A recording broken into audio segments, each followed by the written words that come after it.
Welcome everyone to NCEA's Rigor Relevance Framework, the Bridge for Catholic School Community in the CCSS Part 2 webinar. I want to wish you a happy Catholic Schools Week as well.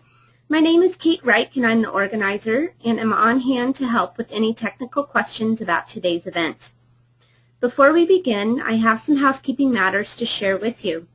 First, please know that all of your microphone connections with today's webinar have been muted. During the presentation, you may ask questions or provide comments for the presenter by using the chat and/or question functions located in the GoToWebinar panel on the right side of your screen. To use these functions, click on the chat or question bubble and then click into the blank box area and enter your question using your keyboard, and then click Send.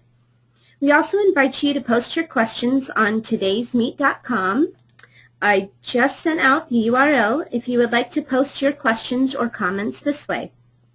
The link is todaysmeet.com/RRJAN28.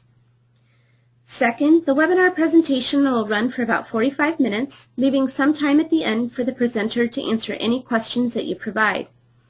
Third, you will be asked to complete a brief evaluation about this webinar later today, and your feedback is greatly appreciated.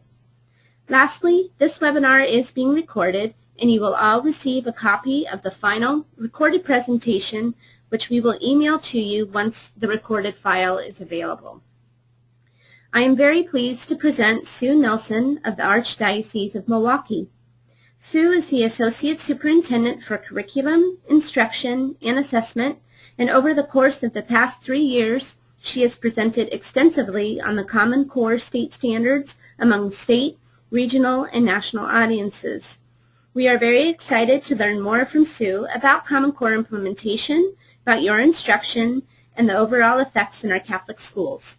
Please welcome Sue. Hi, Kate. Thanks so much. Welcome back, I would imagine, to some of you, and welcome to others. I'm very excited to be part of this session today because we're in part 2 of a 3-part session dealing with the Rigor and Relevance framework. Just to get a sense of, and I do again want to reiterate, please, if you'd like to work together with us today, join today's meet. We're going to be having some conversations that are fairly interactive, so it would be great if you could join us for that. So to get started, we're going to do a poll because there are a couple of things that would facilitate me knowing how to proceed for all of this. So first of all, the first poll question is, did you participate in part 1 of this webinar series? And the second, which is not dependent on the first, are you familiar with the Rigor and Relevance framework? So while we get the results for that poll, I think I'd like to move ahead and just talk about what our outcomes, what the desired outcome is for today. In part 1, we were looking at the Rigor and Relevance framework and just taking a look at it as far as what it is and how it applies to teaching and learning. Today we're going to focus specifically on the Rigor and Relevance framework and how it relates to instruction. And we talked last time about the different experiences many of us are having with the Common Core standards, but really in the end it's not about what we teach. It's about how we teach and assess students. So regardless of the standards you identify with or the curriculum for your diocese or school, the shifts we've talked about that are articulated in the Common Core are critical if we're going to prepare our students for the future. So as we move through the session today, we're going to make those connections to those shifts. And the fact of the matter is, if you teach with rigor and relevance, you're going to be meeting the shifts in the Common Core, and your students are going to be meeting the needs that they have for success in college and career. Okay, thanks, Kate. I'm looking at the results. 75% participated in part 1, 21 are familiar with the framework. So that being said, let's just take a look at that framework then. It probably would be good to do some review. I would like to tell you that at the end of the slideshow there will be a URL. There is, a URL for a number of resources that I'll be using. So I think that will be a wealth of information for you at the end. I just wanted to make you aware of that, before we get started, and I apologize here. Click Acme. Okay, the Rigor and Relevance framework. Let's just review a little bit. At the left-hand side of the Rigor and Relevance framework, you find the knowledge taxonomy. And this should look very familiar to you because it's Bloom's knowledge taxonomy. And when we talk about rigor, it's very important that we remember that we're talking about the deep conceptual understanding. We're not talking about something basically being harder. In the context of the service project that we talked about, that would mean the authentic integration of content, from knowing people need food to careful analysis of the root causes of hunger in the community and then determining the area of greatest need. That would take us in the context of a service project up the knowledge taxonomy. Along the bottom of the framework is what's called the application model. And this moves instruction to greater relevance, where students are actively engaged in meaningful ways. And you can see that we have knowledge in one discipline at the core, because that's where it all starts if you think about it instructionally. But our goal then is to move across the application model and eventually have students applying their knowledge to real-world unpredictable situations. So taking a look at each quadrant briefly, Quadrant A, in Quadrant A, the teacher works. Students gather and store bits of knowledge and information, but it's in isolation. So they're expected to remember or understand this acquired knowledge. And there's kind of an assumption that there's a right answer, and students are moved towards that answer in a linear way. So for example, if we're talking about basic facts in mathematics, it's very linear, and it's just knowledge that they need to have. There is a right answer involved with that. You might think about this, the meaning piece of all this, when you talk about Quadrant A, that we need to guide them to understanding the meaning of what they're doing in the context of what they're meaning. So if we just say, you need to know fractions because you need it for algebra, that's probably not terribly significant to the students we're teaching. That doesn't mean a whole lot to them. Then we move to Quadrant B. In Quadrant B, the student works. They use their knowledge to solve problems, design solutions, and complete work. So in this quadrant, we introduce ambiguity. But then we need to help students manage that ambiguity. So we introduce and help students deal with complexity. And at the highest level in this quadrant, students can apply their knowledge to unpredictable situations. In Quadrant C, the student thinks. They not only use their knowledge automatically, so math computation would be an example, but they can analyze and solve problems and create unique solutions. We ask students to grapple with material in multiple steps and then build on that and grow in the cognitive demand that they need. And finally, in Quadrant D. And Quadrant D is where we all hope to be at some point in instruction. It all comes together. Students can think in complex ways and apply knowledge and skills, even if they're confronted with an unpredictable situation. We can think of it this way. Our religion curriculum or theology courses provide the rigor. Service projects and campus ministry provide the relevance. So to quote a song lyric, you really can't have one without the other to reach Quadrant D. Before we get into the specifics today, I'd like to share some research that I came across that really helped put into perspective for me the need for us to teach for rigor and relevance. I'm going to explain this study, but while I'm doing that, I'd like you to just predict what you think are the most prevalent behaviors, the most evident behaviors in classrooms, and what are the least evident. And if you'd like to share on today's meet about that, that would be great. So to put this study in context, a few years ago, an educational consulting group sent a team of teachers across the country to observe hundreds of their peers. Now this was not bad teachers being observed. These were just incredibly busy teachers being observed. You know, they'd gone to the no worksheets workshop. They wanted to create those performance assessments that would make Bob Marzano proud, but something got in the way. There's just too much to cover. When the textbook becomes the curriculum, it dictates how and what we teach, and there's just too much. If we've learned nothing else, it's that we need to manage how much is taught and teach to deep conceptual understanding. And that's going to shift the behaviors that you see in the classroom. So as you look at this, we may say we're really moving towards rigor and relevance in instruction and updating our methods, but unfortunately it's not necessarily translating overall. So we're going to approach the teaching for rigor and relevance from two perspectives: the big picture and everyday Quadrant D moments. Let's start with the big picture. Good question. Why start with the big picture, first of all? First of all, it's a good way to be very intentional about how and what you teach. So if you go back to our conversations at the last seminar about the mental model, the framework as a mental model, it just helps to know where you're going and making sure that what you're doing is leading students somewhere. We may not get to Quadrant D every day, every week, perhaps not in the context of a course, but we need to know that what we're teaching is taking students somewhere. And if we really can't identify an application outside of Quadrant A, then we need to sit back and say, all right, why am I teaching this? And this really speaks to textbook dependency as well, because you have to look at all of that, and you have to make the professional decisions about where to put your focus. Another reason to start with the big picture would be that if we want to engage students in what we're doing and avoid questions like, why do we have to do this? It would be good for them to understand what we're looking for. Why are we, I'm curious. Is this something that intrigues you or interests you? And if I'm curious about it, and it's an engaging question, that I can take a look at that and say, all right, you know what? As I introduce the parts, as we're doing the necessary groundwork for this skill or this final outcome, they'll see a reason for it. They'll understand there's a context for it.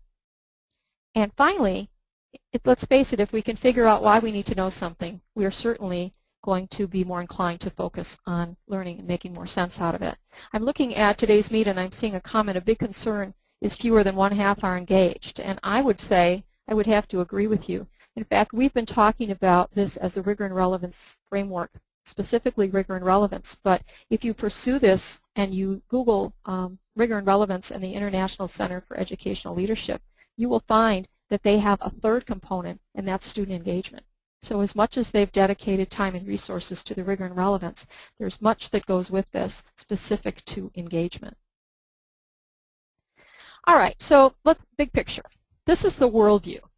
We can look at this as a worldview situation in life outcomes. And here's what we mean by that. If you remember last time we talked about a service project. So if we just keep that in perspective, there are some situations that the outcome is a result of years of formation. So for example, if we think of our desired grad at grad, it's going to be a product of a K-12 experience. We want students to understand why all human beings are entitled to dignity and the basic necessities of life. But that doesn't happen in high school when they join campus ministry and do a project. That is a process that they've gone through K-12. And that has to be happening all the way along. So on an intellectual level, they would be able to approach this question grounded in their knowledge of the faith with various points of reference. I use the Catholic social teaching as a potential source of reference for this. But on a personal level, we need them to be intrinsically motivated to be involved in solving the problems in society. So this is where you see a lot of research on essential questions, enduring understandings, understanding by design, starting with the end in mind, to quote Covey. So there's a lot behind this that oftentimes we need to look big picture at the outcome of the entire school experience. Another big picture outlook would be course outcomes. So let's just take a look at this for a moment. I've used an example of music. I think that specialists have a very unique challenges in planning and how the day is structured, particularly in our elementary schools. So let's take a look at this one. I chose band because it just happens to be topical for me right now in my life. My granddaughter just started middle school, as impossible as that is for me to believe. But the majority of students are entering into 6th grade and they've never played a musical instrument. So this summer they chose what musical instrument they wanted to play. And I had to laugh because my granddaughter is very petite, and she decided on saxophone when I played the flute and actually have a flute and told her, you know, you can play piccolo if you're in marching band and it fits in your pocket, but she didn't go for it. So she's playing saxophone. Anyway, she's going to be in band a minimum of 3 years in her middle school and hopefully beyond. So at some point in time, it's probably going to be a desired outcome that she can compose and perform an original piece. But the reality is her 6th grade year is most likely going to be spent in Quadrant A. She's going to need to learn the mechanics of playing the saxophone. She's going to need to read music specifically for saxophone. She's going to need to be able to perform pieces, but they're going to be predetermined and very practiced. And she's going to have to understand how all of this works together in the context of playing in a band. But as time moves on, she gets to 7th grade and 8th grade, the rigor and relevance of band is going to be increased. She's going to begin to understand why a composer arranges a piece in a certain way or how arrangements can change the dynamic of a song. Possibly, she'll be performing beyond these Christmas and spring concerts and perhaps in a jazz ensemble, getting to the real world unpredictable. And maybe, just maybe, at the end of all of this, A course outcome would be composing and performing her own work. So this is a very different dynamic because we have to look at big picture because of the structure of music, just how you learn music and what that looks like. So the specialists, we know, have a very unique challenge because your amount of instructional time can be very limited. You could be in an elementary school and see students 30 minutes a week. In high school, you might have courses that are in your discipline that are considered electives. So the planning for you is a different dynamic than it would be for a classroom teacher in mathematics or reading. So course outcomes might be the way that you start planning. That's a bigger picture consideration. We're going to spend some time now on what is probably most practical for most of you, and that is planning for unit outcomes. And I'm going to be using an example for you, and what I would love to do is invite you to take a piece of paper if you have one handy and just make a foursquare and see if you can work along with us in your discipline. Engage it just a bit. What I'd like you to do is think about something that you're going to be teaching in the next month or so. A unit, a certain span of time, a certain study that you're going to be doing. And I'd like you to think about what would be or what are the knowledge pieces, the real basic things that you're going to need your students to understand as you start that unit. This could be math computation. This could be the color wheel in an art class. This could be parts of speech in an English class. Whatever you think would be appropriate for your discipline, I'd like you to just jot down one or two very basic knowledge points or concepts that your students are going to need. I'm going to use an example of a unit on nutrition. I chose that specifically because I wanted to avoid an example in math or English language arts because this discussion is applicable to all grades and disciplines. But I will, as we go through, point out how the shifts in math and English language arts are embedded into this work with the framework. All right, so I'm going to start off here with some basic points of information if we're working on a health unit. And we're going to, first of all, look at this from the Rigor perspective. So if we start off with a unit on nutrition, a very obvious first step and a very basic would be labeling foods by nutritional groups. Going up the Rigor end of this, explaining the nutritional value of individual foods might be a next step for us. Making use of nutrition guidelines in planning meals. We need to comprehend how all of this is put into action. Examine success in achieving nutrition goals. Determine personal nutrition goals. Appraise the results of personal eating habits over time. So while you're thinking of things that would go up the Rigor, up the Rigor level here, what I'd like to do is just point out that there are some things that are happening here.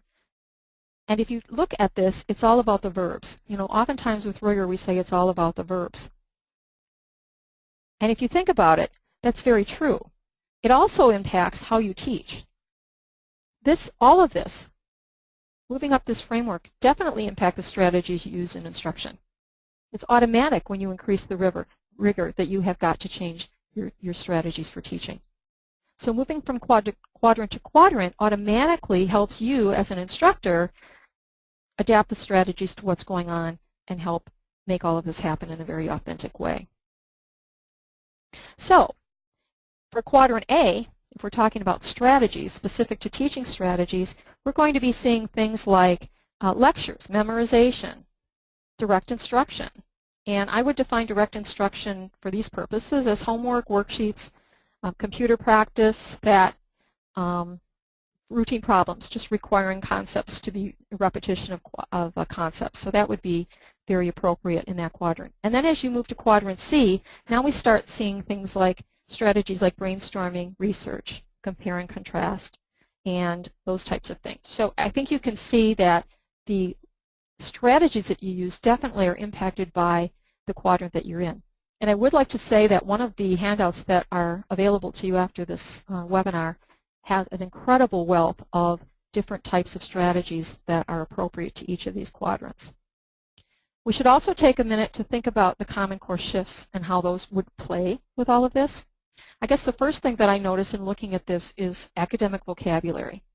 I see nutrition. I see that word over and over and over again.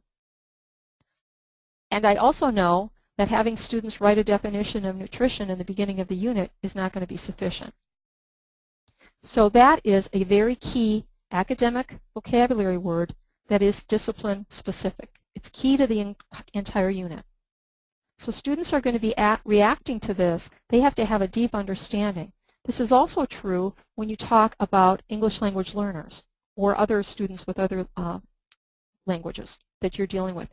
This is where you really have to tear down the vocabulary that you're teaching. You have got to really make some good decisions. What are the one or two terms that are absolutely critical, and how do I develop those for the students? So academic vocabulary is very much in play here. And I also think informational text comes into this, because if you think about it and you're doing these activities, you're certainly going to be going beyond a textbook. You're going to be using informational text in the broadest sense, internet resources, whatever the case may be. So we can see those shifts in English language arts, and we can understand why they're interdisciplinary.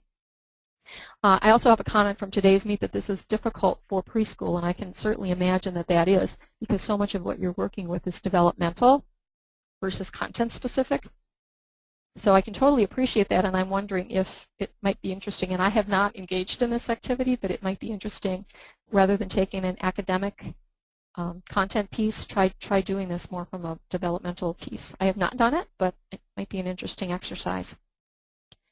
All right, let's take the same situation and let's look at relevance. We're starting with the same basic knowledge piece, label foods by nutritional group.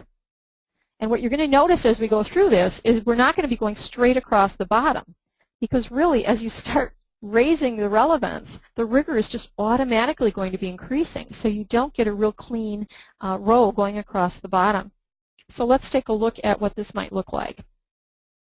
As we're moving up, we could rank foods by nutritional value. This would definitely be an application in health class. It's an application in one discipline. We start to move across disciplines, make cost comparisons of different foods considering nutritional value. So now we have a map application of what we're doing. So we're moving into crossing disciplines. Develop a nutritional plan for a person with a health problem affected by food intake. You can see how this is rising. It has to rise not just in the relevance, but it's going to rise in the rigor as well. So if we're developing a nutritional plan for a person with a health problem, it's real world. And when we say predictable, I guess I should explain why I have this example here. When we say predictable, there are certain things that for example, a diabetic, there are certain things that we know to be true. If you're diabetic, there are certain things that you should eat, certain things you shouldn't eat. So it's predictable in that sense. And finally, devise a sound nutritional plan for a group of 3-year-olds who are picky eaters. I like this one because it's definitely real world. If you have any experience with 3-year-olds, you certainly know that they are picky eaters. They can be picky eaters. But it's unpredictable, because if you think about all of the variables that you might have to deal with here, I think we could all agree in this day and age, allergies have just become a huge, huge concern, and it seems to me much more prevalent in our schools. So there's so many elements that you would bring into this. This is most definitely a Quadrant D situation. So if we take a look at all that we've talked about, when we get to devise a sound nutritional plan for a group of 3-year-olds who are picky eaters, we have really moved into what is most likely or could be your course outcome. This could be your final assessment. So by going through this process, you could very easily be designing in advance, designing your final assessment. I think that you would agree that the end of chapter test is not going to assess what we've been doing if we're teaching with rigor and relevance. So there's just no doubt about it that assessments are impacted. But if you know in advance, you're going to be able to really customize and design the assessment for the end of the unit. Since we're going to be having a whole session for our third seminar on assessment, I'm not going to pursue that anymore, but I think you get the idea that it definitely will impact assessment. So that's our example of a unit. So we've gone from big picture as in a life outcome to course outcomes, and now we've been talking about unit outcomes. And I really think that this particular format and this way of thinking could be very, very good for all of you in trying to design rigorous and relevant instruction. I also think in the context of working in a department or working with a partner, a peer, grade level teacher, this could help you both agree on the process and the outcomes for that consistency that we need, but it also does give you some flexibility instructionally. So you wouldn't be tied to having to mirror each other in your instruction, but you would know that if this is the final outcome and you agree on what the criteria is for this product at the end, as a teacher, you can make a decision as to what happens to get you there. Okay? We're going to move on to questioning, because much of the Rigor and Relevance framework is based on the types of questions that you ask. And this is also a handout that I have for you at the end. It's from the International Center for Educational Leadership, and it's a 4-square of the framework, and it has questions within each of the quadrants. And there's also another resource that has a number of questions. So I'm going to go through this rather quickly, but the resources will be there for you. So let's talk about questions. Quadrant A. In Quadrant A, we're asking questions that recall facts, make observations, or demonstrate understandings. So in Quadrant A, you'd be asking things like, what happened? How did it happen? What did you observe? What can you recall? How would you define that in your own terms? Those are the kinds of questions that really don't challenge a student, but they very much just require recalling of facts or to demonstrate some level of understanding. If we move across the application model, and we're in this quadrant, we would be saying, now we need to ask questions that ask us to apply or relate, because if we're moving into real-world situations, and particularly unpredictable real-world situations, we're going to have to be able to apply what we're learning or relate it to something else, or personal experience perhaps. So we would be asking questions here like, how would you do that? Where would you locate that information? Who could you interview? How could you make sure it was done correctly? It's just a different type of questioning, as you can see. If we are in Quadrant C, we're taking a look at asking questions that would ask us to summarize, analyze, organize, or evaluate. So it might be something like this. How are these different or similar? What is another way that we could say, explain, or express that? Why did these changes occur? What evidence can you offer? Which ones do you think belong together? What was the author's purpose? And finally, in Quadrant D, again, the ultimate goal, we need to ask questions to predict, design, or create. So it might sound something like this. How would you design a product to? How would you compose a song about? How would you rewrite the ending to the story? What would be different today if that event occurred differently? How would you teach that to others? What new and unusual uses would you create for? Or how would you do it differently? So that is something we need to take into consideration, and quite honestly, as you're planning, if you think about the questions in advance that you're going to ask, this can almost become second nature, that as you're in a different quadrant, you start to take the questioning levels to the appropriate match for those. All right, now we're going to get into, we talked about, the big picture and then everyday quadrant moments. Quadrant D moments. And what we mean by everyday Quadrant D moments is what strategies do you use within a class period each day that really is challenging to the students. You can take Quadrant A activities and actually make them challenging depending on how you structure them. So what we're going to do is take a look at D moments, Quadrant D moments. And please don't be concerned about having this list because it's in your handouts. But we're going to do a little activity for you to kind of have you self-assess where you're at in teaching Quadrant D moments, these everyday moments. So what I'd like you to do, as I go through these, I'm just going to show you a slide, and I'm going to read a short description, and I'm going to pause. And what I'd like you to do is just make a tally mark if you say, you know what, I have used that strategy per semester. So it's just kind of a tally mark. We're going to see at the end, how many tally marks do you have as to strategies that you're already using that produce Quadrant D moments for your students? So get ready for tally marks, and let's just run through these. As you can see, there are quite a few, so I'm just going to pause a brief time after each one. Around you, students relate a learning concept to themselves, the local community, work, or to other real-world situations.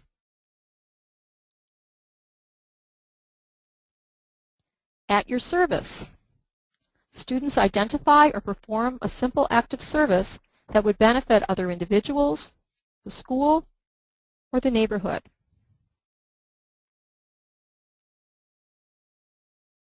Can you see it now? Students translate numbers or concepts into visible, tangible objects to visualize and more deeply understand complex ideas. Current events. Students relate content to current events or geography to events in the world.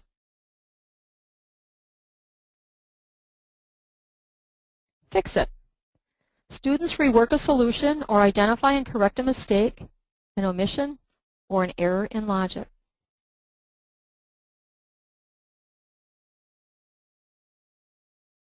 Future think. Students make predictions for the future based on current scientific or historical knowledge.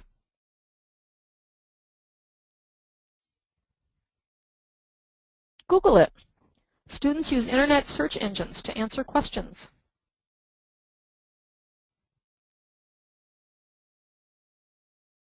How did that happen? Students use cause and effect analysis to determine why a phenomena, event, or action occurred in our world.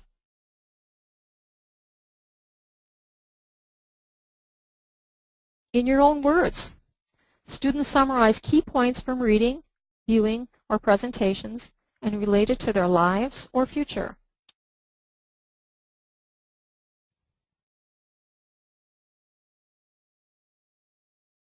Justify your position. Students take a position on a real-world issue that impacts them and justify it with a logical argument and citation of facts.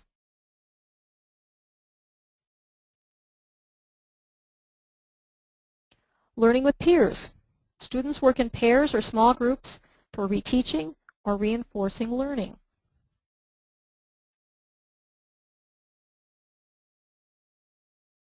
Legoland. Students create or manipulate objects to represent concepts in a lesson.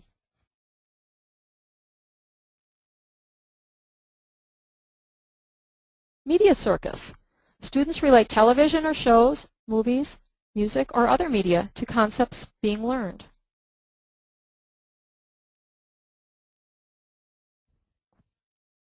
Original answers.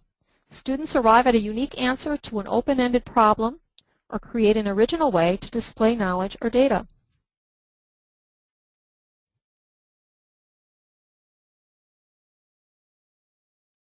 Quick writes. Students write for short bursts, 1 to 5 minutes, to pose questions, reflect, discover answers, check for understanding, or stimulate discussion.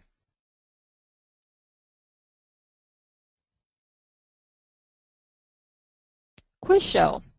Students design a game show or questions to test peer acquisition and application of knowledge.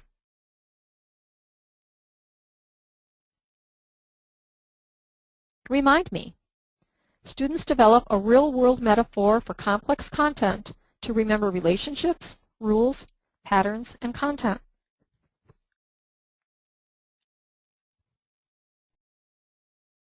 Tell me a story. Students create stories to include knowledge, remember ideas, or explain concepts.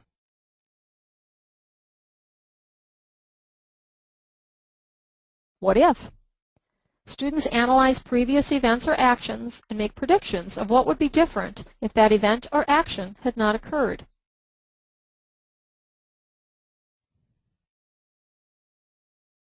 And finally, why questions. Students pose why questions on content for inquiry, exploring additional learning, or reflection on why learning is important to their lives or future.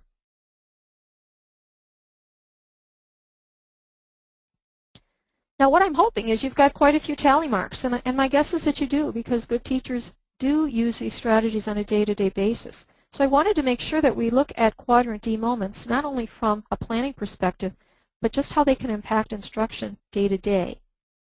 As I said, in the handouts you'll have all of these, and you can refer back to them, but I wanted to have an opportunity for you to really validate what you're doing. We can also take a look at these. This is the same list of what we just went through. sometimes in education we think, okay, so first it was about this, then it's about this. We're always changing. This is just another new thing. But in reality, Quadrant D moments fit into a lot of different research bases, into a research base in a lot of different ways. For example, if you take a look at the strategies that we just went through, we could look at those from the sensory mode. So learners as visual learners, auditory learners, tactile or kinesthetic learners. And I think you can see that we definitely are heavy in the visual and auditory, but if you think about it, that's school in many ways. But there are ways that we can engage tactile and kinesthetic learners as well. We could look at this from the thinking modes perspective. So we have students who are concrete sequential, concrete random, abstract sequential, or abstract random. Strategies really address those as well. And as you can see, some of the strategies are quite effective for a variety of learners. For instance, I'm looking at Fix-It. Of course, I can't find. I'm looking at Fix-It, which is applicable for three types of learning styles. Fix-It, just as a reminder, students rework a solution or identify and correct a mistake, an omission, or an error in logic. So just by using that strategy, you're able to reach a great number of students. And finally, multiple intelligences. All of these strategies can be tied directly to the multiple intelligences, and I think that it's probably a body of research that everybody is familiar with. So it's not what's new, it's what can we use that's going to be supportive of our learners and all of our learners, because these shifts are not really supposed to be in place for only certain learners. They're supposed to be serving all of our students in their quest to actually become proficient and to raise their level of learning.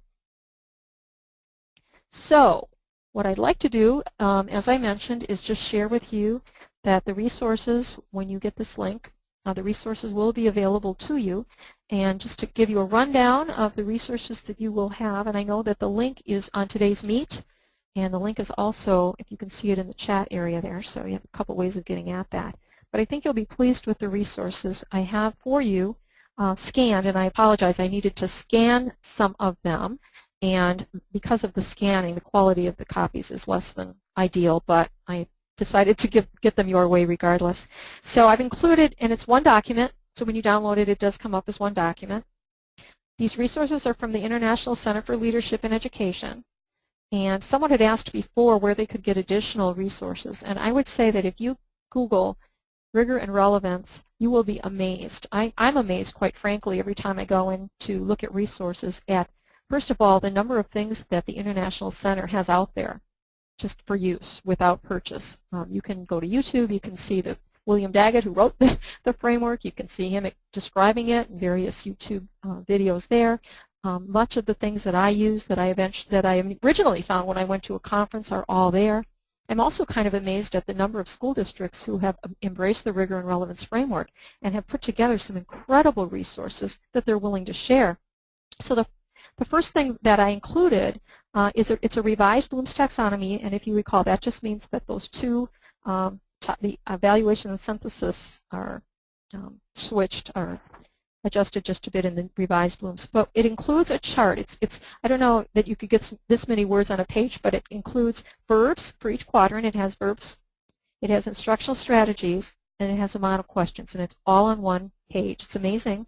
And this was created by a school district in Texas, and again, they just posted it, and it's there for you. I included the list of Quadrant D moments, which we just went through for your information.